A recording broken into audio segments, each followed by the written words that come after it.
Well, we've just finished with our lunch with President Ravi.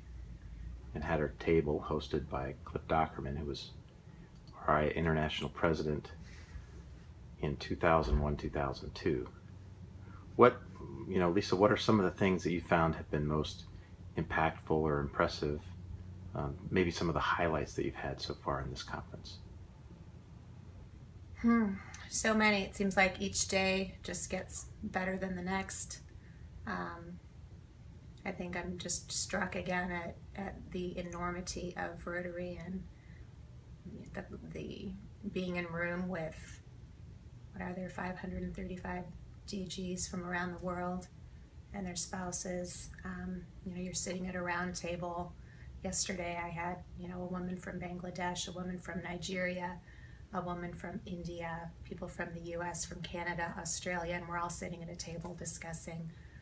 Everybody has the same issues, and it's just been great to see so many different cultures.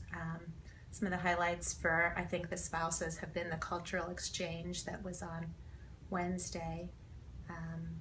Yesterday we had an outing with the local Rotarians from the island of Coronado.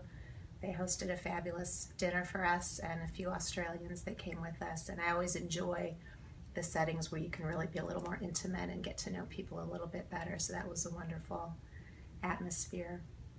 And today, probably one of my favorite things was the lunch we just had with Cliff hosting. He was just incredible, so engaging and so warm, and I really felt like I could just sit and listen to him tell stories for days. He has so many wonderful stories, and told us his Rotary moment, which was pretty impressive. I think he ended up getting a letter from a DG in Europe who thought he was just going to sort of float through his year and be a past governor and be done with it, and it turns out his country was involved at the time in all the conflict that was happening in Croatia.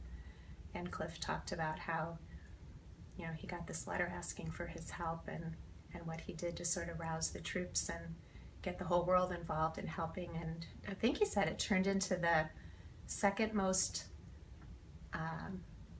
powerful undertaking that Rotary has had, other than Rotary or polio. So successful, and all the countries that came to his aid, and just really once again reiterated the power of Rotary and the internationality and everything that can be accomplished when all the countries work together. He also mentioned the gifts that he received, and somebody asked him what the most special gift was that he received. Can you tell us a little more about that? Yeah, he described some pretty elaborate and expensive gifts that he had gotten from a lot of people, and but his favorite gift that he still carries with him was an embroidered handkerchief that he got from, I think he said, a little nun in, was it Costa Rica? Somewhere in Central America, that she had hand embroidered his name on it for him, and just the time and the care she took to give him such a special gift, and that was the one that touched him most of all. And his most humorous gift, which was a cremation urn, is that what you call it? In gold and silver from Mexico that he had to insure for, I think, $18,000 or something crazy like that. So he was full of stories and just a wonderful man, and looking forward to him speaking tomorrow at our last session. So we've had some wonderful speakers here too, and just great stories, and just been a wonderful all-around experience. I think the one thing that he said about the cremation urn was he does carry the handkerchief every day, but he hasn't used the cremation urn yet. He's thankful he hasn't used it yet. Well, thanks very much for sharing that with us. I'm sorry I gave you my cold, Wayne. That's all right.